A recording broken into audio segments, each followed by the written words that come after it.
Guest rules for the outdoor go-karts. Drivers must be 56 inches tall and 10 years of age to drive a single or double cart alone. Drivers of a double cart must be 60 inches tall and 18 years of age to drive with a passenger. Passengers of the double cart must be 36 inches tall and 4 years of age to ride. All guests must be wearing shirts or a top covering their swimsuit. All hair over shoulder length should be put in a ponytail, and some sort of footwear must be worn. No bare feet.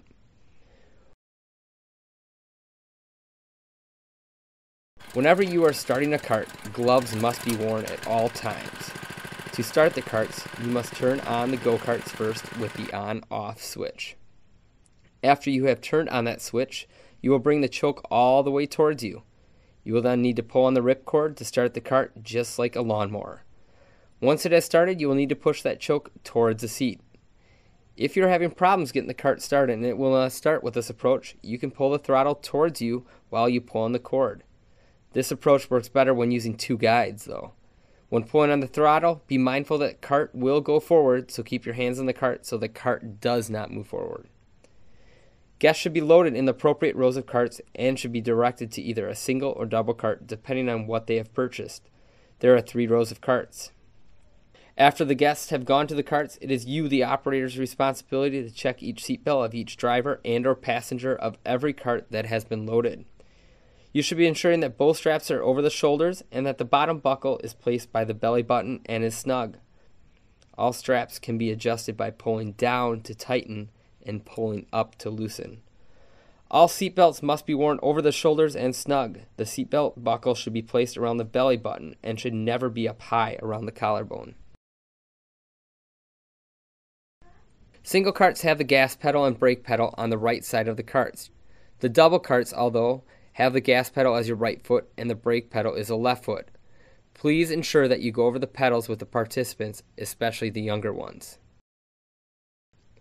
After all participants have been checked over to ensure seatbelts and seats are adjusted accordingly, the operator will make communication with the track manager by either giving a thumbs up or being vocal to the manager to let them know that all carts are ready for action.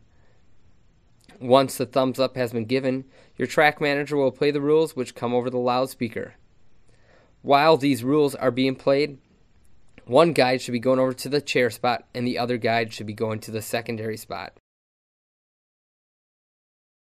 Once guides are in place at their designated spots, the track manager will release the carts row by row.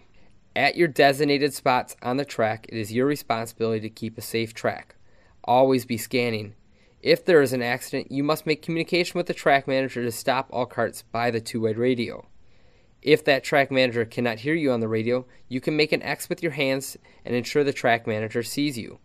At no point should you be on that track when carts are moving at full speed. Since these carts are gas, the kill switch does not always work, so double check to see all carts stop. If the carts are still moving after the kill switch has been pressed, use your stop sign to stop the carts prior to going on the track. When all carts are stopped, you may enter the track and assist with the accident. Your first course of action is to ask if everyone is okay. If everyone is okay, you may move the carts. When moving the carts, push or pull on them until you get the cart aligned in the correct direction. Once that cart is in the correct direction and you are off the track, contact the track manager to start the race back and show your stop sign with the words "Go." Again, never assume the carts are stopped. Look before going to the accident. Also, always use the gravel paths on the track area to get to an accident. The race is 6 laps. When there is 1 lap left in the race, both guides should be indicating this to the participants by using the one finger and being vocal to the guests that there is only 1 lap left. After the last cart has been told 1 lap left, the guide that is at the bottom of the track should walk up the gravel path to the pit area to ensure the guests go into the pit and stay in the carts until all carts are in the pit.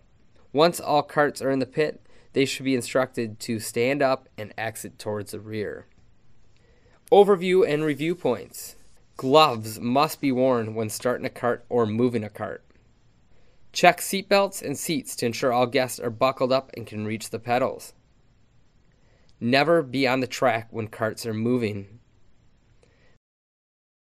When an accident occurs, make contact with the track manager to stop all carts prior to going onto the track. Never assume all carts are stopped when the kill switch is used.